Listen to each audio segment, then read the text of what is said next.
guys, ngayon is December 23. So, katayan na ngayon. So, alam nyo naman mga ibig sabihin ng katayan. So, maraming katayan. Pero ngayon, ang akin, kakatayin ko na siya. So, kakatayin ko na ang aking alkansya. Hi guys! Good morning! So, nandito na naman kami. So, ngayon is December 23. So, baby girl ko. Hi, baby. Wala! Natapon yung champurado mo, baby girl. Ew. So, yun na nga guys. Ngayon is December 23. So, katayan na ngayon. So, alam nyo naman mga ibig sabihin ng katayan. So, maraming katayan. Pero ngayon, ang akin, kakatayin ko na siya. So, kakatayin ko na ang aking alkansya.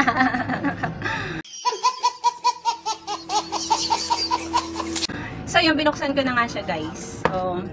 So far, ang aking alkansya ay simot sarap na. So, eto mga guys, inipunan ko to simula lang ng August. August lang, kasi binuksan ko na rin siya. So, yan ngayon, ubus-ubus na. So, alkansya ko pa to na nag-work ako. So, ginawa ko talaga siya. So far, sa mga nakatay ko, ito na sila. So, yan guys. Sinop, sabi nga nila, pag may uy, bakit ako hingi ka pera? So, sabi nga, pag may tinapi ka, may dudukutin ka. So, ito na yung chance ng aking tinago. Ano, pera? O, mamaya, bibigyan kita. So, yan na guys.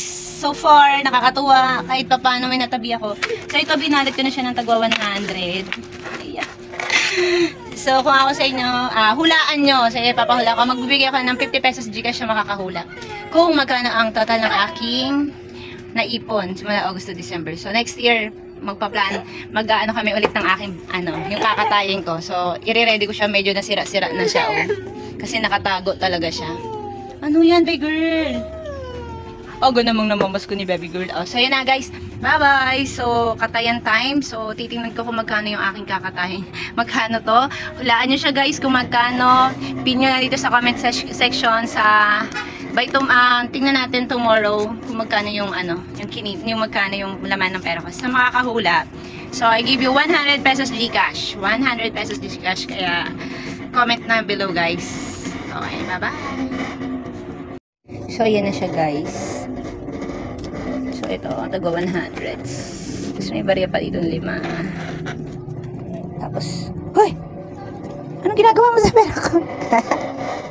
Anong ginagawa mo dyan? Nakakakuha na rin si baby girl. Ay, baby girl. Uy! Uy, tuwan-tuwa ka dyan. Sa'yo ba yan? So, yan guys. Comment kayo kung magkano yung inabot ng aking pera. So, bye-bye.